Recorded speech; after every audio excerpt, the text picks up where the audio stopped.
In this video, you're going to learn one final piece to building confidence as an athlete. Now, this is the third video in a three-part series on building confidence in sports. So if you haven't watched those previous two videos, I've linked them in the description below. Now, up to this point in the series, we focus solely on mental training tools and strategies that you can use to increase your confidence, both confidence in understanding and confidence in execution. Now remember, confidence and understanding is all about knowing that you have the skills necessary to succeed, and confidence and execution is about the trust you have to execute those skills during competition.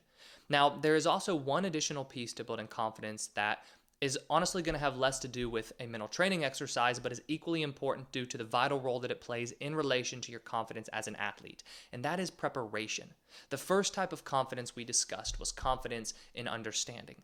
Now, in order to develop the understanding that you have the skills necessary to succeed, you need skills, right? Skills that can only be developed through hard work and preparation.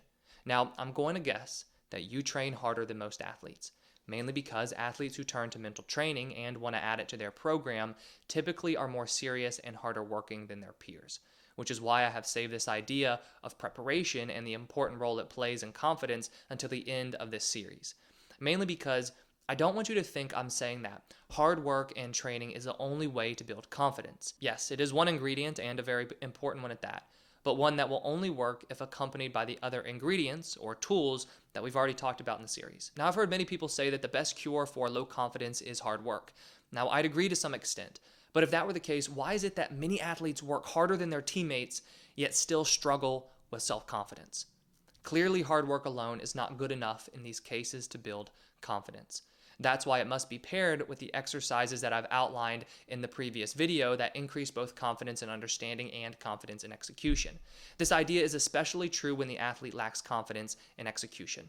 Their hard work translates into a really strong foundational understanding that they have high-level skills.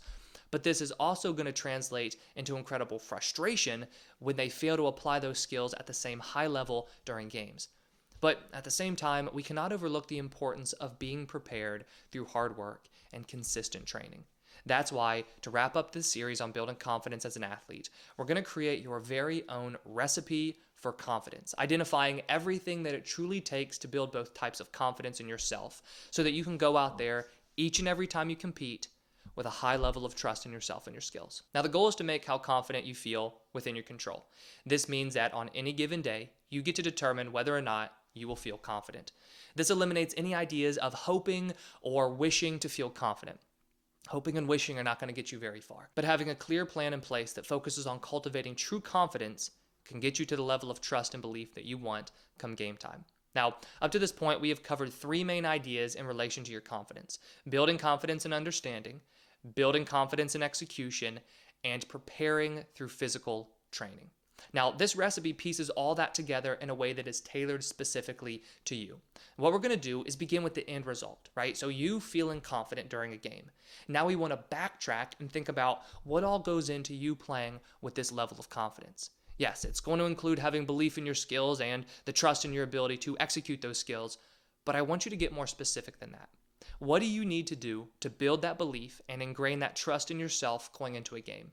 As you think of the answers to these questions, make sure that what you're coming up with is completely and 100% within your control. For example, it's safe to say that your confidence is going to be high going into a game if coach has been complimenting you every day during practice and telling you how great you've been playing. But that is not something that you can control. So you don't want to add it to your confidence recipe. Think about the two exercises I talked about in the previous video, along with any other mental training exercise that you know of. Performing those exercises leading into a game is something that is fully within your control. In addition to these tools, think about what kinds of drills are important to your confidence. What other aspects of physical preparation and mental preparation do you need to do that are going to build the most trust going into games? One athlete I worked with who's a runner described to me how stretching before and after he ran during training was an important part of his routine and made him feel like he was going to be more prepared when it came time to race. Another example is a softball player who had a specific hitting routine that she liked to do each and every day that helped her feel confident and trusting in her swing.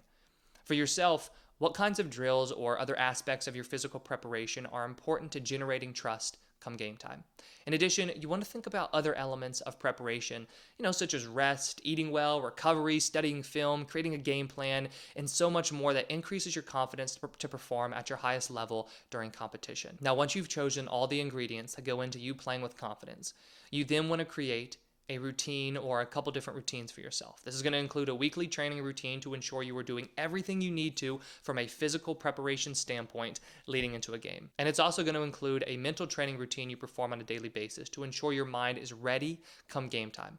Now, along with your physical and mental training routines, which allow you to feel confident in your preparation leading into a game, you also want to make sure that you create a pregame routine, both physical and mental, to generate the optimal mental state you want going into competition. Through the creation of your confidence recipe, you gain a clear idea of all the ingredients that go into you playing with full confidence on game day. And like I said, if you haven't watched the previous 2 videos in this series, I've linked them in the description below. If you have any questions about building self-confidence as an athlete, please leave them in the comments below. Thanks for watching, and if you like this series on confidence, please hit that like button and subscribe if you haven't already. I put out new videos each week on sports psychology and mental training.